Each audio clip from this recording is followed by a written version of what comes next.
Si vous aimez le mystère, le paranormal, et que vous souhaitez en savoir plus sur les recherches en cours, eh bien restez avec nous sur Fréquence Évasion et découvrons ensemble en compagnie de scientifiques et de témoins les phénomènes que l'on dit surnaturels. Patience, c'est dans une poignée de minutes sur Fréquence Évasion. Fréquence Évasion. Fréquence Évasion. Dans quelques instants, sur Fréquence Évasion, la clé du mystère, nous serons en compagnie de Serge Boudboul. À tout de suite. De Menton à Toulouse, Radio Fréquence Évasion, le soleil du Grand Sud. Venez découvrir la cuisine et les recettes du Grand Sud. De la Corse à la Provence, du Languedoc au pays toulousain, toutes les recettes du terroir vous sont proposées sur le site de Fréquence Évasion. Cliquez sur Programme et Cuisine. Bon appétit avec Fréquence Évasion. www.fréquenceévasion.com. Votre soirée télé sur les 6 chaînes et la TNT. Qu'allez-vous regarder ce soir? Pour en savoir plus, cliquez sur Programme Télé. Fréquence Évasion vous propose le programme de votre soirée grâce à programme-télé.org. Bonne soirée à la télé ou sur Fréquence Évasion. Fréquence Évasion. Fréquence Évasion. Serge Boudboul, bonjour et merci d'être avec nous. Merci de participer à la clé du mystère sur Fréquence Évasion. Oui, bonjour Alain. Alors, vous avez publié plusieurs ouvrages, notamment Développer vos facultés psychiques et spirituelles, comment percevoir et agir les mondes subtils qui nous entourent. Qu'est-ce qui vous a motivé à écrire cet ouvrage? Alors, je voulais signaler à chacun d'entre nous que nous avons tous ces capacités qui sont en nous. Ce n'est pas du tout l'apanage de sujets doués. Au niveau de facultés éventuellement telles que la clairvoyance, oui, la clairaudience, la télépathie, l'intuition ou quoi, ça fait partie du lot commun de tout être humain. Il suffit de le travailler et ça a été mon cas. C'est-à-dire qu'au départ, je n'avais pas ouvert ces facultés-là.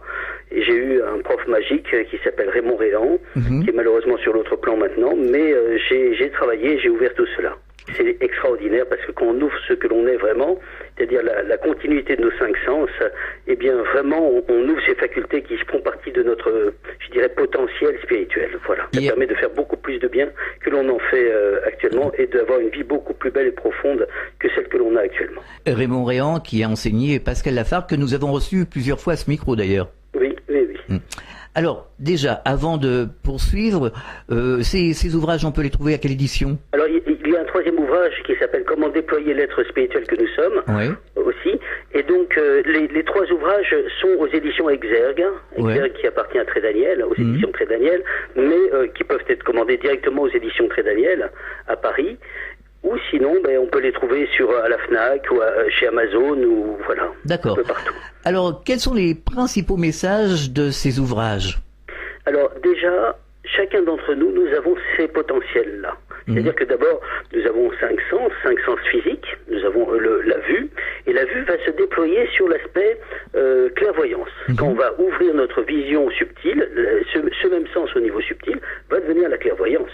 Oui. Et ça nous permet de voir dans l'espace, dans le temps, même si dans le futur rien n'est arrêté, puisque nous sommes des êtres libres, mais ça va nous permettre de voir des choses du passé, ça va nous permettre de voir des choses à travers les obstacles, donc dans l'infiniment petit, dans l'infiniment grand, mais aussi dans les dimensions. On peut voir les plans subtils ou les mondes d'où nous venons. Alors ça, c'est la clairvoyance. Alors tous ces potentiels sont à portée de chacun d'entre nous. Alors, la clairvoyance, c'est ceci, c'est la continuité de notre vision physique, mais nous avons, dans la continuité de notre audition, de notre oreille, eh bien, nous allons avoir la clairaudience et la télépathie. Donc ça va nous permettre d'entendre les mondes subtils, entendre les guides spirituels, entendre les êtres qui sont des êtres de lumière qui veulent nous envoyer des messages, ou des êtres que l'on perçoit d'autres plans, ou à distance, sur Terre, ou dans même déploiement que pour la clairvoyance, c'est-à-dire dans l'infiniment petit et dans d'autres dimensions ou quoi. Donc ça s'ouvre sur des infinis qui sont gigantesques. Alors ça, c'est la clairaudience. Après, il y a le toucher qui va permettre le magnétisme, qui va permettre de ressentir aussi les lieux. Un toucher très très sensible fait que la personne devient sensitive, entre guillemets, et donc cette personne va apprendre simplement à ressentir quand elle arrive dans un lieu qui est chargé, à se protéger et à se départir et à éviter les personnes malsaines parce qu'elle va les ressentir même dans son corps. Son corps va être poussé en arrière. Donc là, on n'est pas encore au stade de l'intuition. Là, on parle d'une autre faculté que l'intuition, mais c'est l'esprit du corps qui va être beaucoup plus, je dirais, plus sensitif. Donc dès qu'il y a un danger, on va sentir comme si nous partons en arrière, parce que notre aura nous pousse dans l'autre sens. Et ça va être très intéressant parce que cela va nous protéger à un niveau supérieur. Alors ça, c'est pour le ressenti. On va ressentir en rentrant dans une maison qu'elle est habitée pas que par les habitants que l'on connaît officiellement, mais par des présences. Ouais. Et donc de ne pas aller dans des lieux malsains, d'éviter les lieux qui sont... Parce que comme si nous avons des antennes intérieures. Tout à fait. Donc ça, c'est le toucher. Mais le toucher va permettre d'augmenter notre ressenti et nos énergies, utiliser la maîtrise des énergies, comme en magnétisme, comme en Reiki, bien sûr, et ce qui va nous permettre de faire du bien de près, à distance, à des distances considérables. Donc ça change l'horizon de vie de façon considérable. Après cela, nous avons deux autres sens qui sont le goût et l'odorat qui sont un petit peu mineurs, mais tout cet ensemble déployé à l'extérieur de notre corps physique donne ce que l'on appelle le dédoublement ou sortie astrale. Voilà. Oui, alors justement, ça va en intéresser plus d'un, surtout de savoir d'où nous venons et où allons-nous, donc de découvrir ces mondes subtils. Comment doit-on s'y prendre pour justement développer ce potentiel ? Alors déjà, par rapport au fait d'où nous venons et où est-ce que nous allons, je l'ai précisé dans le 3e livre, comment percevoir et agir, comment déployer l'être spirituel que nous sommes. Et donc, il y a un chapitre qui s'appelle « Pourquoi sommes-nous sur Terre ?» Alors, nous sommes avant tout sur Terre, ici pour évoluer. C'est surtout cela pour lequel nous sommes là. C'est une école ici. Pourquoi ? Parce qu'il y a cette opposition entre l'esprit et la matière. Sur l'autre plan, nous ne sommes pas là pour évoluer, nous sommes là-bas pour apprendre. On apprend de multiples enseignants venant au-delà des limites de notre univers. On n'a pas de problème de distance avec le corps astral. Voilà, c'est le corps astral qui est le véhicule, c'est notre véhicule que l'on appelle aussi le corps de rêve. C'est avec celui-ci que l'on se promène dans nos nuits. Voilà. La plupart de nos rêves ne sont pas forcément que des problématiques simplement de digestion ou autres, ou seulement oniriques. Souvent, le corps astral sort et va se déployer dans ces mondes d'où nous venons. Justement, vous me parlez du rêve, là, vous me parlez de dédoublement. Alors moi, je dis souvent, quand on ne rêve pas avec son cerveau, on rêve en état de décorporation. Oui, totalement. D'autant que parfois, quand on est en dehors de son corps, on va voir d'autres choses qui ne sont pas perceptibles avec nos 5 sens. On rejoint ce que certaines personnes vivent dans ce que l'on appelle des NDE, ou expériences de mort imminente en français, et on voit des choses que le corps physique ne voit pas. Je donne comme exemple cette personne qui s'est fait opérer dans un bloc opératoire, et elle a carrément vu que la table d'opération qui était vissée au sol venait d'une manufacture de Valenciennes. Oui, c'est Jean Morzel. Et on voit bien que... C'est Jean Morzel de Toulouse. Qu'elle ne savait pas physiquement. C'est Jean Morzel de Toulouse. Voilà. Parce qu'on a fait ici, alors on est les spécialistes des NDE, on a fait énormément d'émissions sur les NDE. C'était surtout le but de faire comprendre que finalement la vie continuait après. Donc Nicole Dron, Jean Morzel, Chantal Cachia sont passés à ce micro et bien d'autres. Oui, alors donc on est en état de décorporation, mais on reste à quel niveau finalement dans le rêve ? Alors ça va dépendre de la personne. C'est-à-dire que si la personne est en dépression et qu'elle pense avec une fréquence basse, une résonance basse, elle va malheureusement être attirée, ou plutôt son corps astral va malheureusement être attiré par des fréquences basses. Donc elle risque de se retrouver dans les plans astro inférieurs. Alors comment on va repérer que nous sommes dans les plans astro inférieurs ? Eh bien, les plans astro inférieurs de la Terre sont sous la Terre. Donc quand nous faisons des cauchemars, eh bien, nous pouvons remarquer que la plupart des cauchemars se placent presque dans le noir. Et on se sent très mal à l'aise, très sur nos gardes, comme si on est dans un endroit très mal famé la nuit et tout seul. Ça c'est la problématique du cauchemar. Mais quand nous sommes dans les plans élevés, nous sommes dans des mondes pastels, des mondes d'amour, où la vibration est haute et où nous sommes en paix, ce qui n'est pas le cas des plans astro-inférieurs. Oui, mais alors des fois, souvent même, enfin même en ce qui me concerne, moi je fais pratiquement jamais de cauchemars, mais on fait quand même des rêves un peu saugrenus, on peut dire. Oui, parce que le rêve en réalité, pour moi, n'est pas une valeur sûre. L'aspect onirique n'est pas totalement une valeur sûre. Pourquoi ? Parce que si nous avons, avant d'aller dormir, oublié d'aller uriner ou on n'y a pas pensé avant d'y aller, eh bien par exemple simplement un axe de rêve qui arrive souvent, eh bien le corps astral va tout faire pour aller uriner pendant toute la nuit. Alors donc qu'est-ce qui va se passer ? Il va se retrouver avec des urinoirs sales, il va se trouver à un endroit où il pourrait uriner mais il y a du monde donc il ne va pas le faire parce qu'il y a du monde, il va se retrouver empêché d'uriner pendant toute la nuit. Et le rêve, ça ce n'est pas exactement un rêve, un rêve qui est c'est un rêve habituel, mais c'est un rêve qui est un rêve par accident, puisque si la personne avait uriné, elle n'aurait pas eu ce problème-là de recherche de ceci ou de cela. Si nous n'avons pas assez mangé, on peut, et que l'on a faim, eh bien le corps astral peut chercher de la nourriture pendant toute la nuit. Mais ça ne sera jamais assouvi, puisque la personne ne peut pas répondre au corps physique. La soif, ça va être pareil. Si nous sommes couchés avec de la soif, c'était justement une des techniques de sortie de Sylvain Muldoon, eh bien le corps astral va chercher à boire tout le temps. Voilà, alors ça, c'est une chose. Mais dans les rêves, attendez, dans les rêves, par exemple, on a des scénarios un peu bizarres. Moi, je me souviens avoir rêvé il y a 3 ou 4 jours que je faisais de la mobilette, par exemple, ou des choses comme ça. Donc, vous voyez, c'est un petit peu saugrenu. Puis alors là, dans le rêve, il y a beaucoup de choses qui rentrent en compte. C'est pour cela que le résultat, c'est comme si on faisait rentrer dans un entonnoir énormément de paramètres.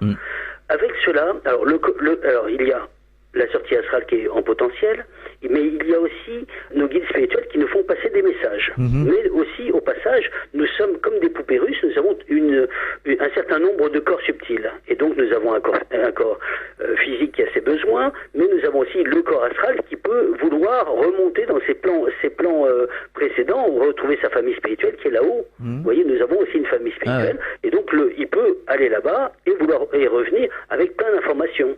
Mais il peut y avoir aussi le corps mental qui, lui, aussi se détriple. On peut avoir ce phénomène-là. Et le corps causal qui va recevoir des informations par ailleurs.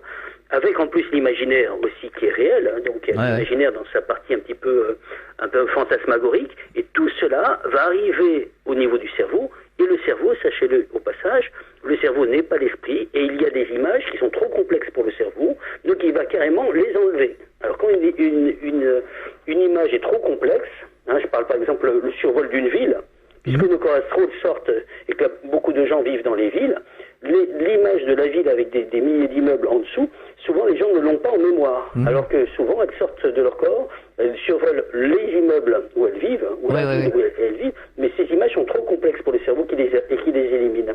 Donc ça fait qu'au résultat final, eh bien, il y a beaucoup de choses qui sont prises par-ci par-là, ce qui donne un résultat qui ne correspond pas du tout à une séquence, mais au moins à plusieurs séquences qui se rejoignent et qui s'imbriquent les unes dans les autres, ce qui fausse le final, quoi. Alors, les décédés peuvent intervenir dans nos rêves. Oui, bien sûr, aussi. Alors, comment font-ils justement pour intervenir? Alors, la nuit, tout est ouvert. À l'inverse du jour, la nuit, tout est ouvert. C'est-à-dire, en journée, nous sommes tous pris dans notre mental. Donc si quelqu'un veut nous envoyer un message télépathique, eh bien ça va se heurter à nos occupations. On va être dans nos problématiques, dans notre tête, comme si on est enfermé dans une bulle de réflexion, etc. Et cette bulle est comme un bouclier, donc on ne va pas atteindre la personne.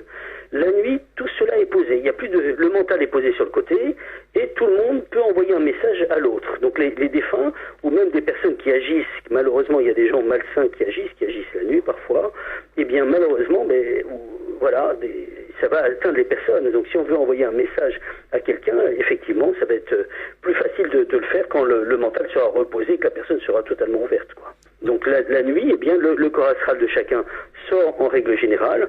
Donc le corps physique se détend, il n'y a pas du tout de réflexion sur ce qui est reçu, la chose reçue arrive directement. Donc ça peut apparaître sous forme de traduction. Donc le corps, à travers son imaginaire, va recevoir le message et le réadapter.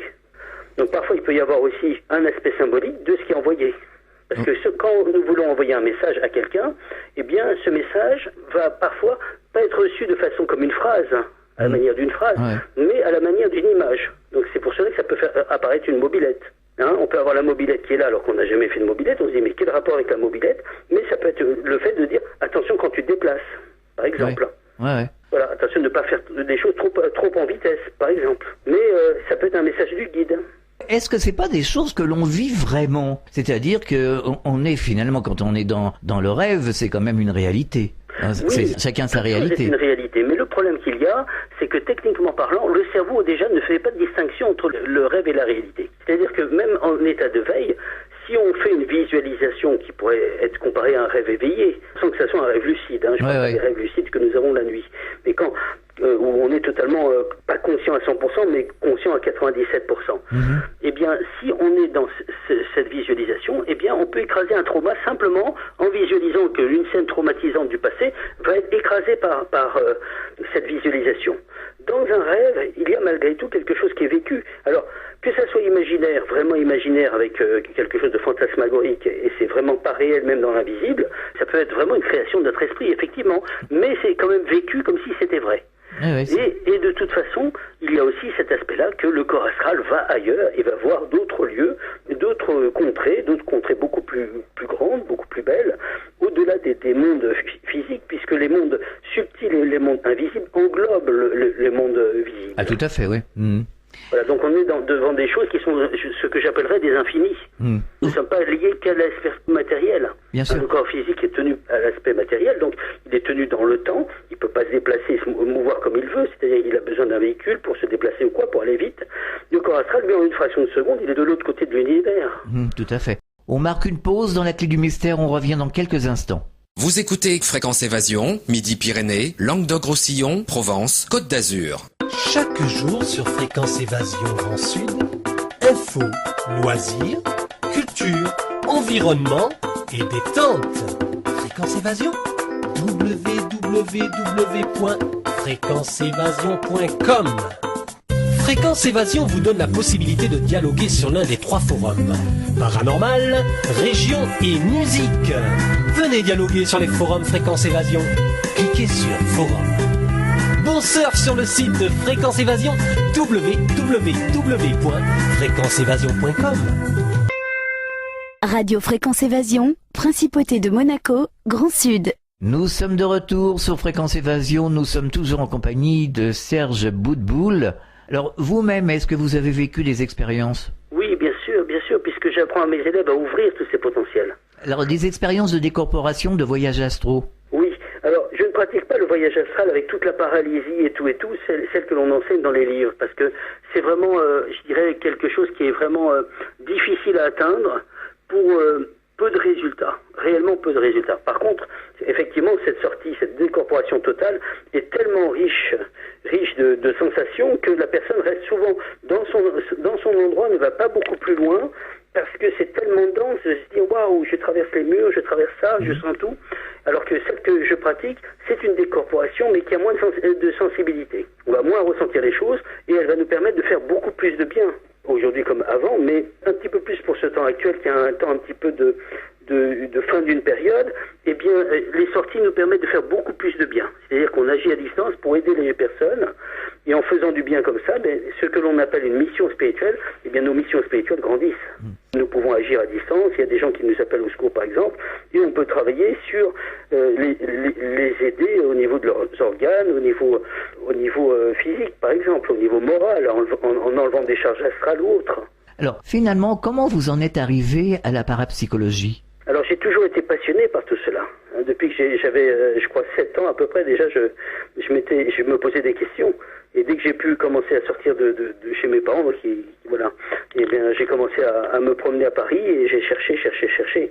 Donc, j'ai été passionné. Alors, Raymond Réan était mon éveilleur, mais voilà, j'ai toujours su que j'avais une mission et moi, je suis un petit peu un nettoyeur de l'astral, pour tout dire, et j'ai toujours su, avant même de connaître celui qui sera mon éveilleur, c'est-à-dire Raymond Réan, et bien que je serai un jour ouvert là-dessus. Effectivement, ça a été sous la direction de Raymond Réan, qui a été quelqu'un de formidable. Alors, à cette époque-là, est-ce que vous aviez vécu des phénomènes, même des petits Oui, je travaillais déjà à la sortie astrale, mais la grosse sortie, effectivement. Ah oui? Quand j'ai connu Raymond Réan, je me disais, mais qu'est-ce qu'il dit? Je ne comprends pas ce qu'il dit, parce que tous les auteurs parlaient d'un type de sortie astrale, et lui parlait d'autres choses, et personne ne parlait du type de sortie qu'il pratiquait. Mais il me donnait envie, parce que quand vous avez un être qui a un cœur d'enfant, qui est vraiment extraordinaire, qui est plein d'amour, et qui vous dit, mais c'est pas... Voilà, alors moi je le traduisais comme ça, il nous faisait comprendre que c'était pour chacun d'entre nous, et pas comme certains livres le disaient avant, ça se fait moins maintenant, oui, telle personne est très douée, telle personne réussit ça, et à la fin on croit que c'est l'arlésienne, on commence à ne plus y croire. À force d'entendre parler de cas que l'on ne voit jamais, à la fin on commence à douter. Mais lui disait, non, c'est vous qui allez faire. Et c'est là où ça m'a fait... J'ai rejeté toutes mes connaissances, même si c'était ésotérique ou tout ce que j'avais appris, en me disant, je me laissais façonner. Et ça a été vraiment l'une des plus belles décisions de ma vie, parce que ça m'a ouvert l'invisible. Alors, les premières décorporations, ça s'est passé comment, pour vous? Alors, la première, c'était avec Raymond Réan, la grosse décorporation. Peut-être que certains connaissent le film Matrix, quand la personne qui s'appelle Néo est branchée, et d'un seul coup, il se retrouve dans un monde blanc. Eh bien, Raymond, un jour, nous a dit, écoutez, eh bien, nous allons faire une sortie astrale. Et on était tellement pas prêt à cela que tout le monde s'est mis à... Je me rappelle, tout le monde a fait... chacun était enfermé dans sa propre sphère un petit peu vitale en disant mais bon sang, mais je suis pas prêt. Je suis pas prêt. J'aurais tellement voulu être prêt à cela. On a été un petit peu un moment de flip quand même. Voilà. Mais quelques secondes après, j'ai fermé les yeux et quelques secondes après, je me suis retrouvé tout en haut de l'antenne de la Tour Eiffel à Paris. Et Raymond Réan, qui avait les ailes comme... On tournait autour de l'antenne en fait. Et lui, il avait les bras comme des ailes d'avion. Il me regardait et quand il a vu ma tête éberluée de voir ça, il a éclaté de rire, et je me rappellerai toujours cette image, mais c'était une folie, quoi. Vous ouvrez les yeux, d'un seul coup, clac, pas les yeux physiques, mais les yeux là-bas, vous êtes au-dessus de la Tour Eiffel en train de faire des loopings autour de l'antenne. C'était un truc de fou, quoi. Oui, mais alors, c'est quand même assez spectaculaire ce que vous nous expliquez alors, là. Pour préciser, juste pour dire, après il nous dit, nous allons rester en France. Et à un certain moment, je vois effectivement que l'on passe le Mont-Saint-Michel sur notre droite, et d'un seul coup, je vois des palmiers, et je dis, mais Raymond, on est allé aux Antilles, là, tu nous as dit qu'on restait en France. Et Raymond de répondre, on peut bien changer d'avis. Ah d'accord, oui. Donc je disais que c'est assez spectaculaire ce que vous nous expliquez là, parce que moi j'ai essayé de sortir, vraiment, c'est quand même très... C'est quand même difficile. La sortie totale est très difficile. Pourquoi ? Parce que, déjà, petit 1, les hommes, même s'ils sont plus portés sur la sortie astrale, sont moins techniquement prêts à cela que les femmes. Pourquoi ? Parce que la sortie astrale se fait avec le corps astral. Le corps astral, c'est le corps émotionnel ou le corps de rêve. Et qui est proche de son émotionnel, qui est proche du corps astral, c'est la femme, c'est pas l'homme.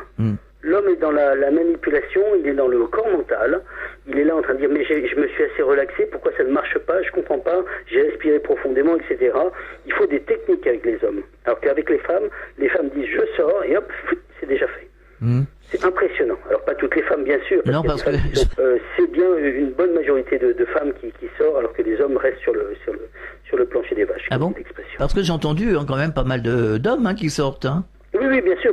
Non, les auteurs hommes, souvent, il y a beaucoup de Robert en même temps, j'avais remarqué ça. Il y a beaucoup Robert Bruce, Robert...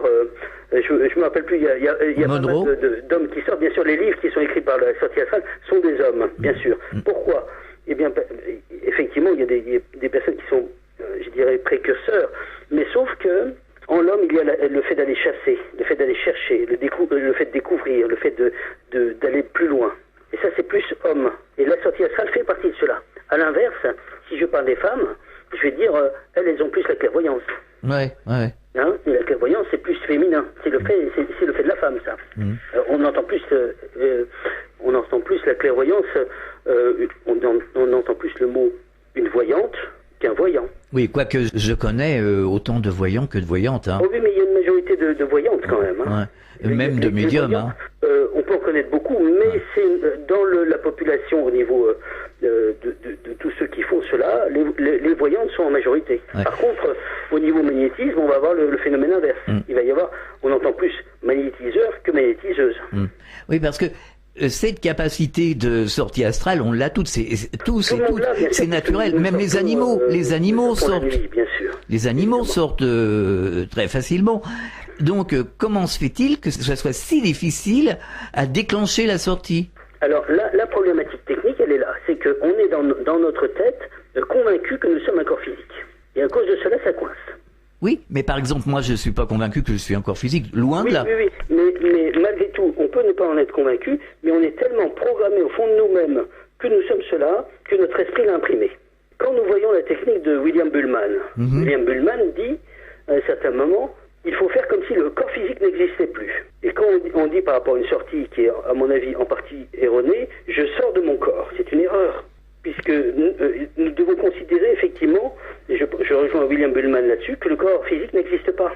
Puisqu'à chaque fois qu'on pense au corps physique, la sortie astrale est annulée. De façon implicite.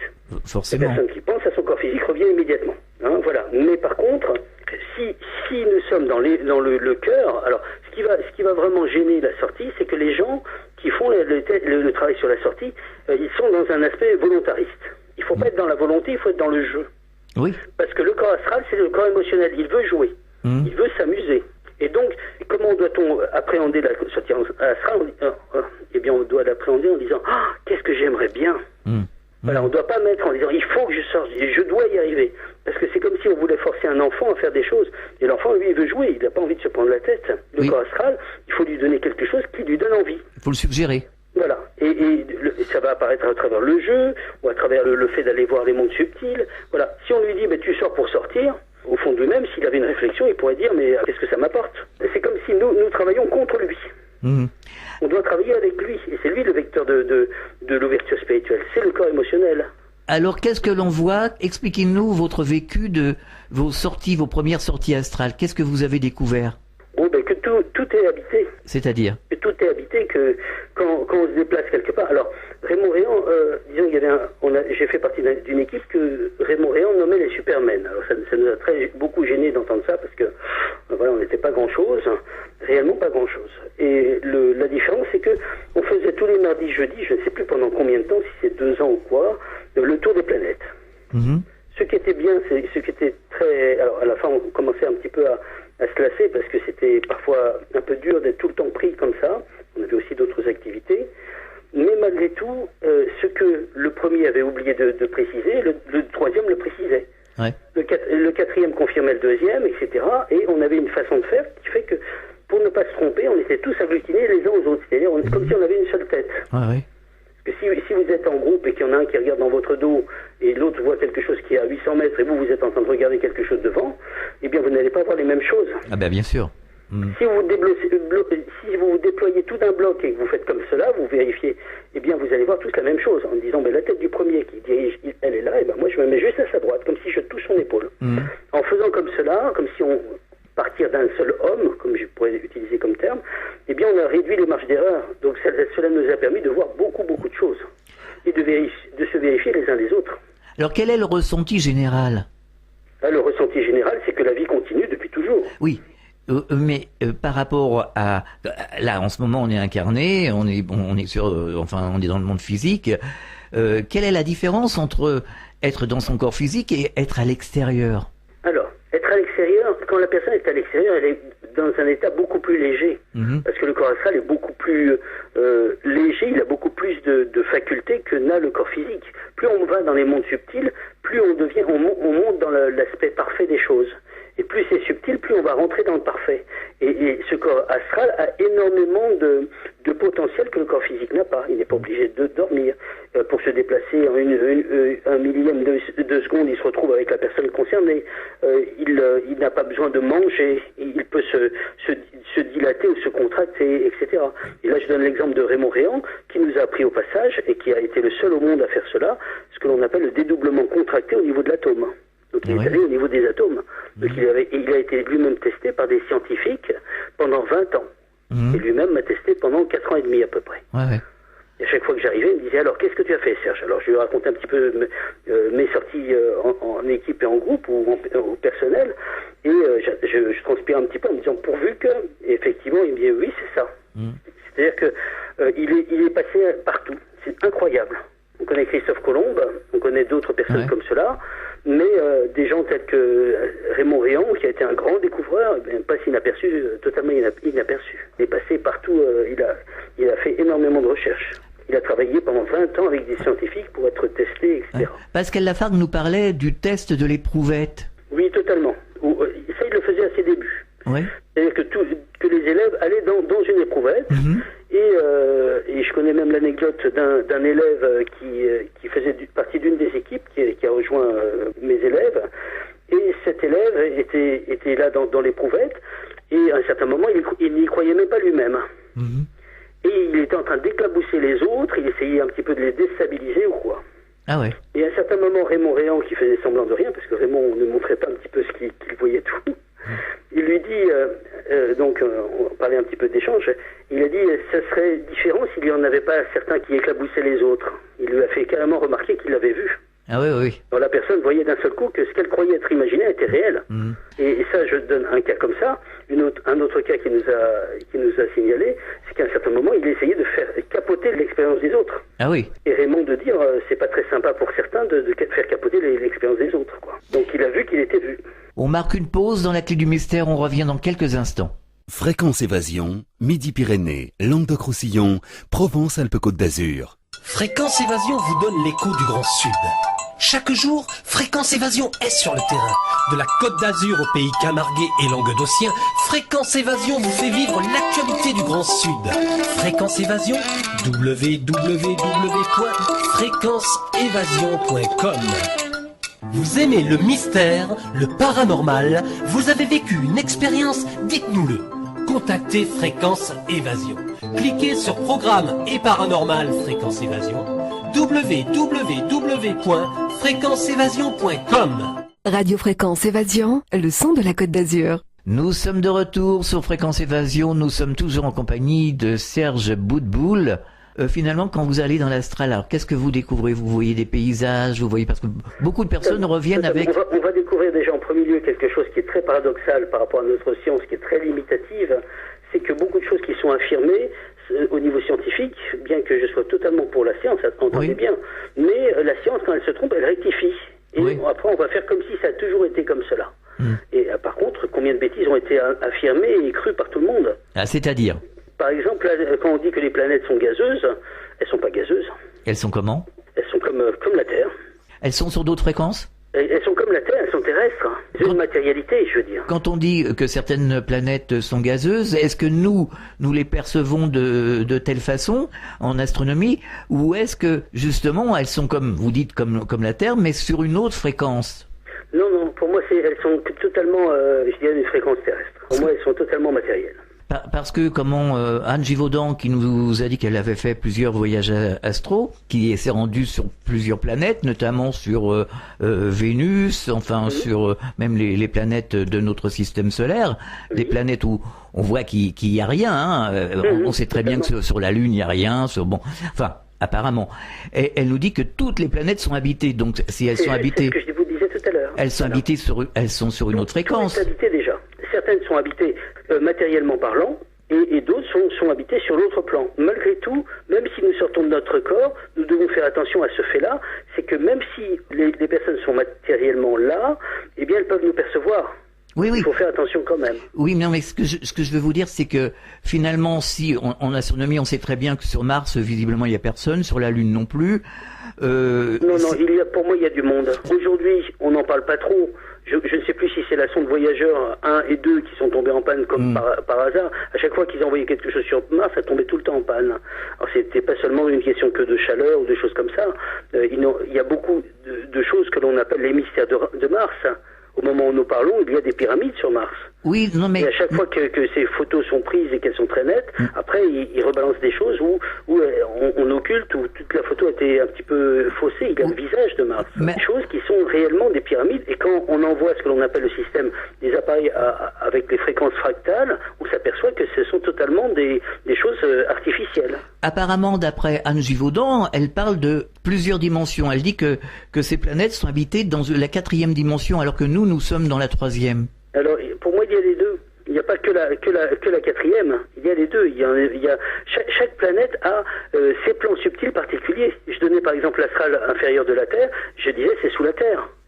Alors par exemple, sur Terre il y a le plan inférieur, mais on va les retrouver sous la Terre. C'est pour cela que quand nous faisons des cauchemars, nous sommes dans le noir, parce qu'on est à l'intérieur de la Terre, mais sur une autre fréquence. Au centre de la Terre avec le corps astral, dans le but d'aller au centre de la Terre, on ne va pas aller dans le bas astral, parce qu'on n'est pas sur la fréquence subtile des plans subtils avec fréquence basse. On est sur une fréquence normale, comme un être humain irait physiquement au centre de la Terre. Donc effectivement, chaque planète a ses plans, chaque planète a ses dimensions, chaque planète a aussi son aspect matériel. Oui. Alors Vénus, par exemple, on parle de Vénus. C'est beaucoup plus léger que Pluton, par exemple. Oui.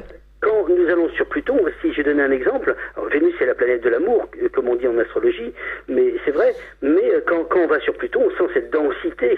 Sur Vénus, on est beaucoup plus, on sent une plus grande harmonie, bien sûr. On est en danger que sur une planète telle que Pluton. D'après les astronomes, on sait très bien que par exemple sur certaines planètes comme Vénus, qui sont trop loin du Soleil, il n'y a aucune vie possible. Alors le problème qu'il y a techniquement, c'est ceci. Peut-être que vous avez entendu parler du maître Philippe de Lyon, Monsieur Philippe. Non. Monsieur Philippe, donc il est décédé en 1905.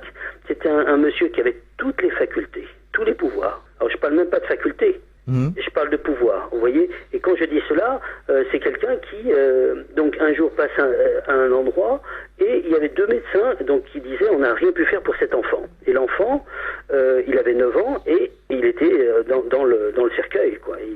en parler et tout. Monsieur Philippe arrive, il demande à l'enfant, donc les parents l'avaient appelé pour cela, il demande à l'enfant de se réveiller, et l'enfant se réveille. Donc il a ressuscité des morts, il a fait des choses, voilà, c'est quelqu'un qui avait tout pouvoir. Vous voyez ce que je veux dire? Et je prends un exemple juste pour préciser qui est Monsieur Philippe. C'est au-delà des livres, au-delà de toutes nos connaissances. On a quelqu'un qui appelle Monsieur Philippe en disant Monsieur Philippe, il y a une dame qui ce soir même va perdre son fils et son mari. Et Monsieur Philippe de dire, pour le mari c'est l'heure, pour le fils on peut reculer d'1 an. Effectivement, l'enfant qui devait partir a une rémission, il se remet bien. Et donc 1 an après, son ami revient le voir en disant Monsieur Philippe, le jeune fier, alors c'était le prénom du jeune homme, se meurt. Donc Monsieur Philippe, le mot de l'époque, on disait se meurt à ce moment-là. Monsieur Philippe arrive au chevet du mourant, il se penche sur le mourant et il lui montre un côté du plafond. Et le jeune homme dit oh que c'est beau.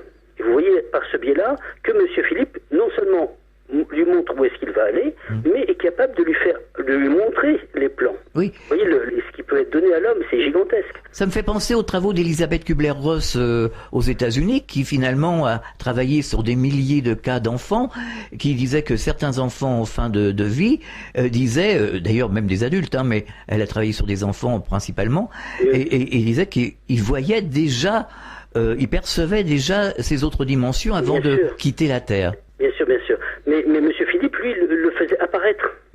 C'est-à-dire qu'il le faisait apparaître dans sa vision, alors que le jeune homme ne l'aurait pas vu si Monsieur Philippe ne lui avait pas ouvert les plans. Alors ça, c'est intéressant. Alors à un certain moment, donc il demande à l'enfant, maintenant, fier en moi ton âme, et l'enfant s'endort. Mais on voit déjà que par rapport à l'enfant qui aurait dû déjà partir 1 an avant, et bien que Monsieur Philippe, par le fait que ce soit un être d'en haut, il a fait reculer ce départ d'1 an. Et puis après, il lui a ouvert l'autre plan pour dire regarde où tu vas aller. Et qui c'était ce Monsieur Philippe? Alors le maître Philippe de Lyon, c'est une personne, c'était ce qu'on appelle un thaumaturge, un guérisseur, mais un guérisseur qui avait toutes les clés dans ses mains et qui disait voilà, je peux tout, effectivement, avec une humilité gigantesque. Je parle de Monsieur Philippe, c'est le maître Philippe de Lyon. Oui, donc ça se situe à quelle époque? 1849-1905. Alors pourquoi je parle de Monsieur Philippe? Parce que Raymond Réan, que j'ai connu, ne connaissait pas Monsieur Philippe, que je connaissais très bien. Ah bon? Je le connaissais parce que j'avais lu des livres. Alors, quand on regarde de plus près, qu'est-ce que l'on va découvrir? On va découvrir que, comme par hasard, j'ai vécu des vies précédentes avec Raymond Réan et Monsieur Philippe. C'est pas parce que, voilà, on a un attrait pour quelqu'un que ça arrive comme ça. Et ça n'arrive pas en génération spontanée. Il n'y a pas de hasard. On a, comme par hasard, quelque chose qui nous rappelle et quand on se retrouve, on dit oui, c'est lui. Et donc, pour le cas de Raymond Réan qui ne connaissait pas du tout Monsieur Philippe, la preuve c'est que moi-même, quand j'ai vu qu'il ne connaissait pas bien Monsieur Philippe, ou pas du tout, je lui ai offert son livre quelques temps après. Mais la différence, c'est que Raymond Réan a découvert les mêmes choses que Monsieur Philippe. Ah oui. La même chose, il disait les mêmes choses. En disant, alors je sais que ça va paraître totalement saugrenu, je sais, c'est difficilement défendable par rapport à nos formatages, nous sommes tous formatés, mais que ce que nous avons là, qui nous éclaire, que l'on appelle le soleil, et on le voit tous les jours, et on va croire que ça vient de nous, eh bien, que c'est exactement sûr, parce qu'on le voit tous les jours, eh bien, qu'il n'est que le reflet d'un autre soleil. Oui. C'est la même chose que la Lune, regardez la Lune. Quand la Lune nous éclaire, on a l'impression que c'est elle qui éclaire, mais elle ne fait que le reflet du soleil. Lors de vos sorties astrales, est-ce que vous avez reçu des enseignements? Est-ce qu'on vous a parlé parce que nous, on a reçu ici Jacqueline Bousquet du CNRS, enfin, qui a eu des démêlés avec le CNRS, parce qu'elle était un petit peu avant-gardiste, évidemment, et qui nous parlait des 3 plans, c'est-à-dire les plans H1, H2, H3. Donc le plan H1, c'est l'information, le plan H3, c'est ce qu'on appelle vulgairement l'au-delà, donc les plans astro, etc., etc. Et le plan H2, c'est les mondes physiques. Alors, moi je dirais que ça va dépendre de la vision de chacun. Chacun peut donner une segmentation qui est la sienne. Oui, non, mais il y a une logique. Robert Monroe. Oui, mais il y a une logique. L'histoire des focus. Oui. Disant, voilà, en focus 12, vous arrivez à tel état, en focus 14, ceci, en focus 15, vous rejoignez les défunts, etc. Il parle des fréquences par rapport à l'homme. Il ne parle pas des fréquences par rapport au lieu. Mais malgré tout, les fréquences par rapport à l'homme vont correspondre aux fréquences par rapport au lieu. Quand je dis l'homme, c'est l'homme, la femme, bien sûr. Mais nous sommes devant des infinis. Il est impossible de créer une cartographie de l'invisible. Parce que nous sommes devant des infinis qui sont tellement gigantesques que si on va sur la droite, on ne sait pas jusqu'où ça s'arrête. Oui, mais elle parlait de plans non localisés, justement. Oui, totalement. Mais malgré tout, la segmentation, là on a l'information quoi? On peut avoir l'information à tous les plans. Oui. Ici, on peut capter l'invisible. Alors, c'est-à-dire que sur le même endroit, à l'endroit où nous sommes, nous pouvons être sur 10 000 fréquences différentes. Oui, oui, bien C'est sûr. une question de changement de fréquence. Bien sûr, mais si vous voulez, elle séparait les mondes physiques. Elle disait que entre le plan H1 qui est l'information à l'état pur où il n'y a rien, il n'y a que de l'information. Elle disait que par exemple le plan H3, donc l'au-delà, ce qu'on appelle l'au-delà, hein, pour que les gens comprennent, Oui, j'entends bien. hein, c'était qu'une interface. Alors, j'entends bien, mais si vous me permettez, Alain, voilà, pour moi, c'est une segmentation qui est particulière, qui est la sienne, mais en temps normal, dans la tradition, on ne donne pas cette segmentation. Je suis plus proche de la segmentation, comme pour notre corps physique, nous avons le physique et l'éthérique, et puis après, nous avons l'astral, le mental, le causal, l'atmique, le bouddhique christique et le divin. Et vous voyez, je suis plus sur une représentation. Nous sommes faits comme ça, je suis pas étonné que les mondes subtils soient faits comme ça. Oui, non, l'un n'empêche pas l'autre, finalement, mais l'un n'empêche pas l'autre. L'un n'empêche pas l'autre, mais ce que l'on nomme le H1 peut correspondre à la salle supérieure. Oui. Puisque dans la salle supérieure, on n'a que les informations aussi. Tout à fait, oui. Ce que je veux simplement dire, c'est que quand une personne décède, si elle reste sur Terre, si elle meurt mal, elle va rester sur Terre. Et en fait, elle va être sur l'éthérique de la Terre. Oui, Alors, tout à fait. l'éthérique de la Terre, je le sais, parce que j'ai malheureusement pour moi eu des élèves qui sont partis sur l'autre plan. Bon, ce sont surtout ceux qui restent qui sont tristes, parce que ceux qui vont dans la lumière, ils sont contents. Mais voilà, j'avais un élève et ami qui venait de Béziers tous les 15 jours en région parisienne. Et donc, quand je n'ai pas pu assister physiquement à son enterrement, donc j'y suis allé avec mon corps astral. Et donc j'ai décrit à sa femme, je lui ai décrit comment était l'église, comment était le prêtre. Elle m'a dit c'est exactement ça. Et à un certain moment, voilà, lui était en colère parce qu'il savait pas qu'il allait partir. Il ne s'attendait pas à partir. Donc il était rouge pivoine. Et en même temps, moi-même, je me suis même pas approché de lui en disant mais je suis moins proche même que sa propre famille. C'est pas à moi de m'approcher de lui pour le saluer, et puis surtout pas à ce moment-là. Ouais. Et donc je suis resté à distance et j'ai dit mais il y a personne qui est venu chercher Christian, personne. Hein. Et je comprenais pas. Et j'ai demandé qu'est-ce qui se passe.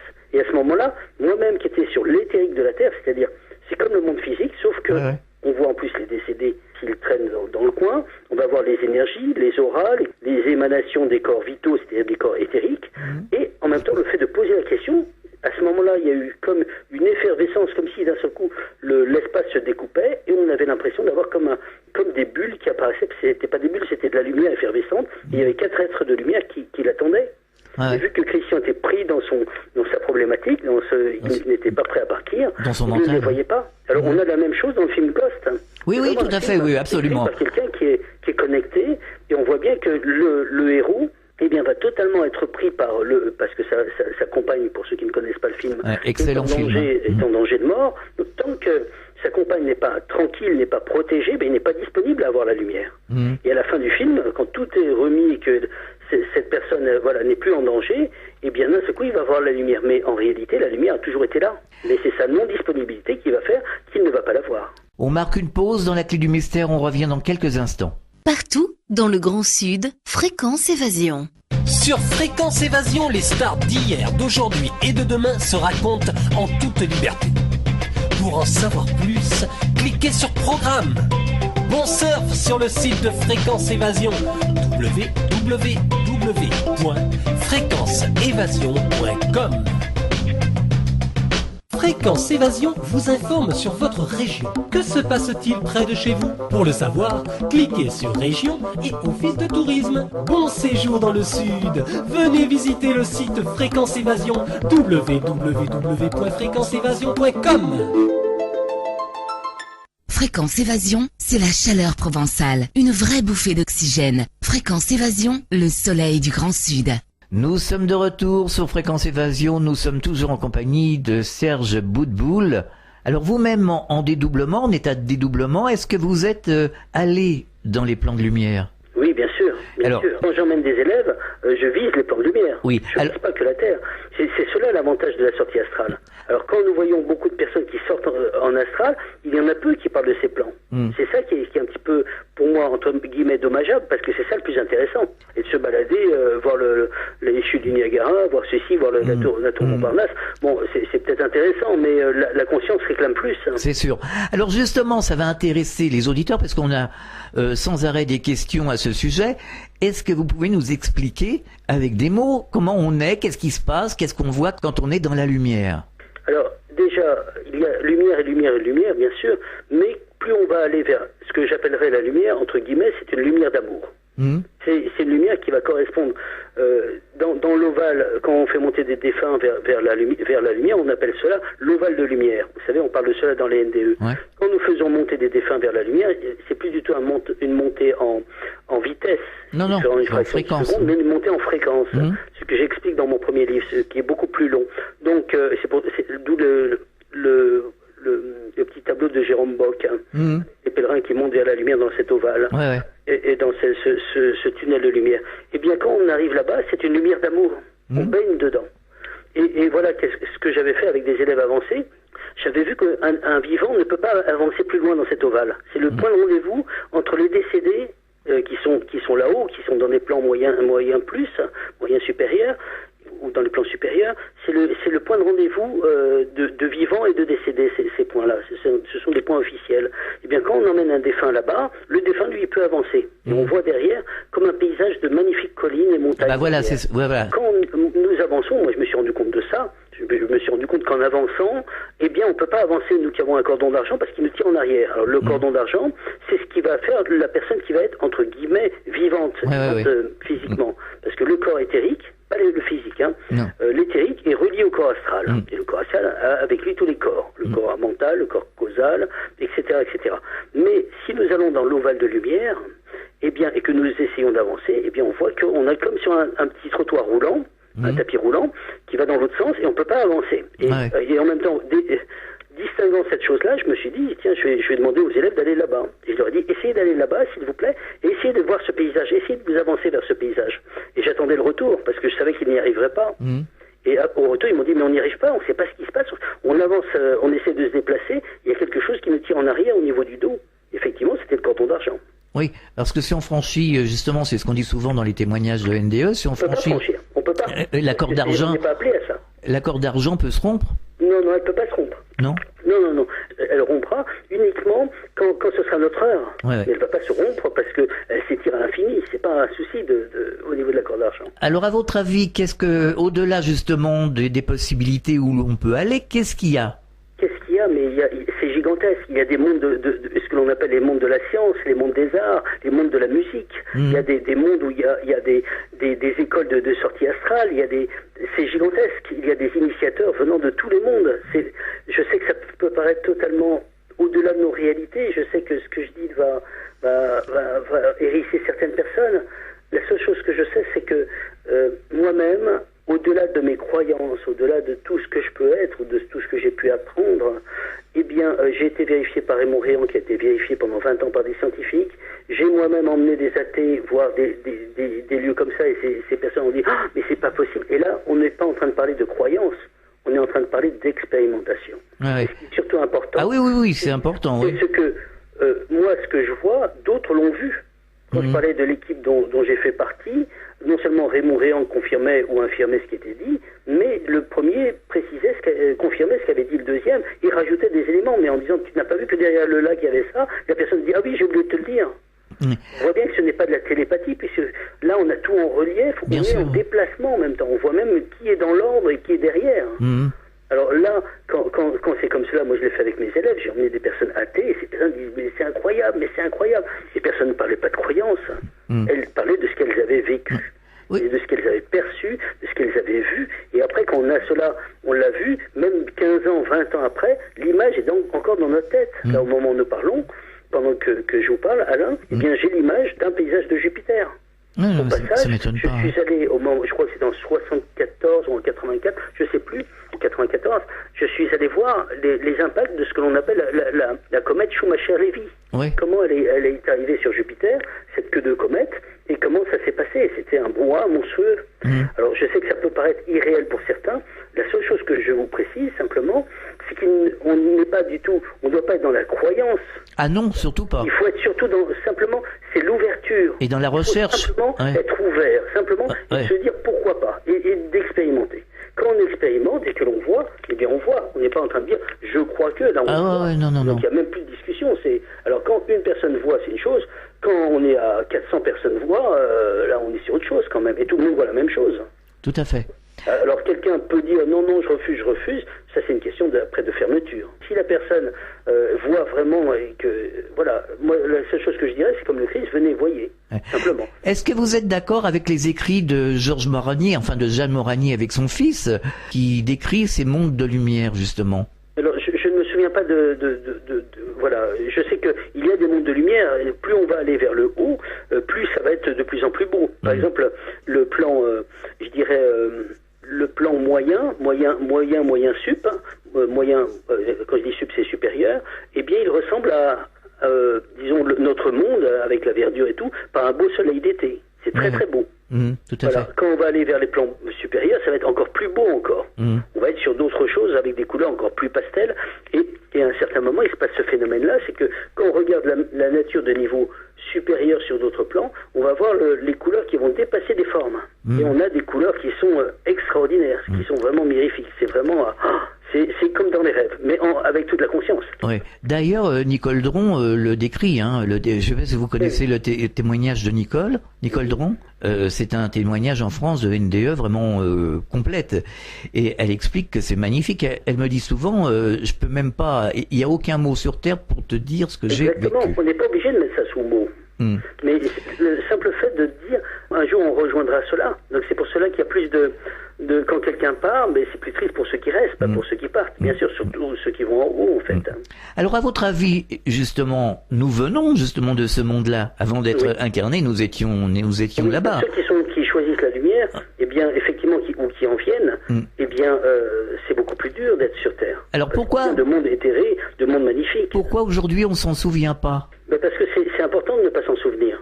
Oui, mais enfin, il y a donné le souvenir de l'incarnation, eh bien, on aurait aussi d'autres informations. On saurait que telle épreuve, elle vient de ceci. On n'aurait pas qu'une information, on aurait beaucoup d'informations. Et certaines informations comme celle-ci nous diraient, ben voilà, dans 4 jours, je vais marcher dans telle rue, il y a une peau de banane, je vais me casser la jambe. Et pourquoi? Parce que dans une autre vie, j'ai fait du mal à quelqu'un, et ceci et cela. Donc on va avoir un retour de karma. Si on sait cela, on va éviter cette rue. Non, mais à chaque fois, notre incarnation ne serait que manipulation, que évitement de pièges ou évitement d'épreuves, etc. Tandis que là, si nous ne savons pas, eh bien, on est carrément dans le devoir pur.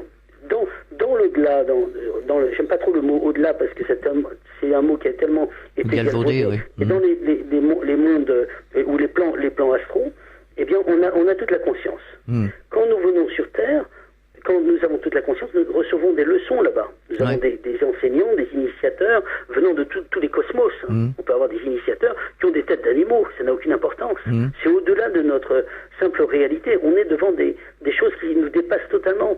Et quand on croit que notre Terre, c'est le centre de tous les mondes, non, on est loin de cela. C'est un petit grain de sable parmi des milliards de planètes beaucoup plus grosses que voilà. On n'est pas le centre, pas du tout. On est une petite périphérie lointaine. Voilà.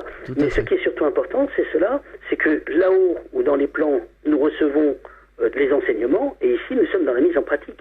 C'est ici la mise en pratique. C'est pour cela que nous évoluons ici. Donc c'est pour cela que nous sommes, entre guillemets, pour ceux qui n'ont pas compris la leçon de la Terre, nous sommes obligés de venir vivre ici. Pourquoi? Parce que, comme je l'ai précisé tout à l'heure, il y a cette opposition esprit-matière. Donc on vient pour mettre en pratique tout ce que nous avons appris dans les plans supérieurs ou moyens, ou inférieurs aussi, bien sûr. Serge Boutboul, est-ce que vous avez un message adressé aux auditeurs qui sont en recherche? Je dirais que nous sommes avant tout des êtres spirituels. Et puisque nous sommes des êtres spirituels, c'est-à-dire des esprits habitant un corps, nous ne trompons pas de réalité.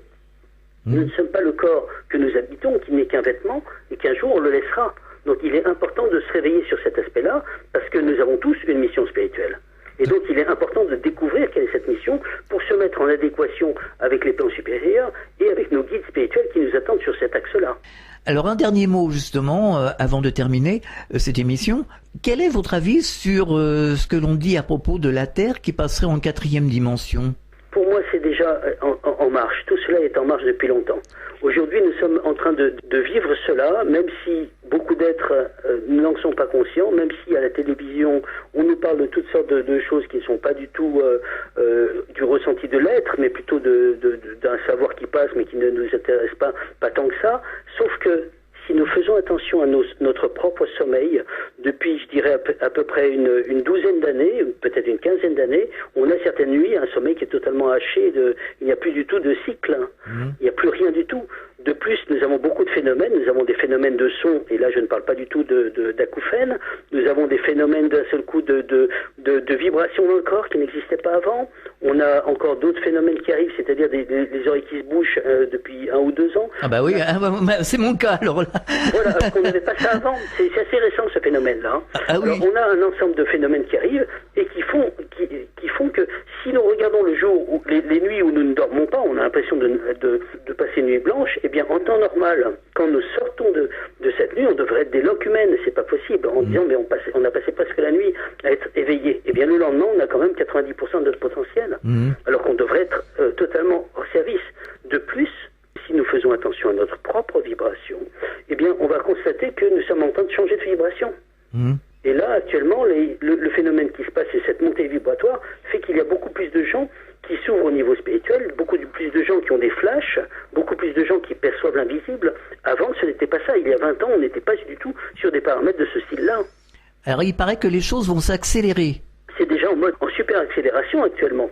Aujourd'hui, au niveau des physiciens quantiques américains, ils ont mis sous équation que notre journée de 24 heures, c'est 16 heures. C'est mis sous équation. Ouais. On le voit bien à chaque fois que je me déplace en province, je le signale et tout le monde a les mêmes constats en disant mais ça va tellement vite qu'on n'a plus le temps de faire tout ce qu'on a à faire. Ben moi je confirme. Là, c'est une folie. Ouais. Aujourd'hui on est en train de courir tous. Alors écoutez, on se retrouvera une autre fois sur cette antenne. Vous avez des projets ? Apparemment, je vais aller au Canada dans quelques mois, mais pour faire une série de conférences.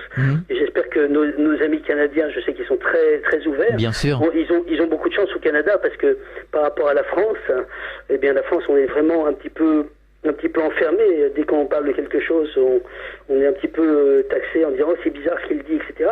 Là-bas, dans d'autres pays, ils sont beaucoup plus à l'écoute, beaucoup plus ils accueillent. Et j'espère qu'un jour, la France sera sur ce niveau-là, d'accueillir un petit peu les choses sans être fermé, sans avoir des a priori et des étiquettes préfabriquées qui sont prêtes à être posées dès que quelqu'un dit quelque chose qui n'est pas dans la norme.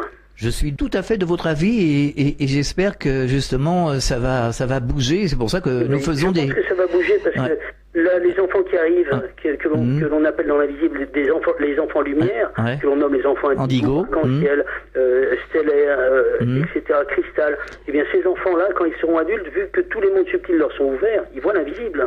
Ils entendent l'invisible. Eh bien, quand ils seront adultes et qu'ils seront dans la recherche, je peux vous dire que la recherche va beaucoup avancer, où qu'ils soient. Et il n'y en a pas quelques-uns, il y en a de plus en plus, c'est immense. Et c'est pour ça que nous faisons ce genre d'émission. Voilà. Alors, vous allez nous donner l'adresse de votre site internet ? Alors, sergeboutboul.com, il faut mettre Serge Boutboul, SERGEBOUTBOUL. D'accord. .com. Et qu'est-ce que l'on peut trouver sur votre site ? Alors, on peut trouver le nom des livres que l'on peut commander aux éditions Très Daniel ou à la FNAC ou chez Amazon. On va trouver un petit peu... moi, je donne des cours en région parisienne, donc des cours pour ceux qui sont sur Paris. Et donc, les personnes viennent et on est là pour travailler. C'est surtout de l'expérimentation que nous faisons. Nous ne travaillons pas sur la croyance. On n'est pas du tout en croyance. On travaille sur les ressentis. On va grandir dans nos ressentis, on va grandir dans nos perceptions subtiles. Et en grandissant comme cela, notre propre mission spirituelle s'en trouve agrandie, puisque nous pouvons faire beaucoup plus de bien en travaillant à distance, en aidant les gens. On peut travailler sur la planète, etc. Donc on passe à une mission spirituelle qui est de plus en plus grande, ce qui réjouit totalement l'être que nous sommes. Merci Serge Boutboul d'avoir participé à la Clé du Mystère sur Fréquence Évasion. Bon courage et à très bientôt sur cette antenne. Au revoir. Au revoir. Au revoir. Fréquence Évasion.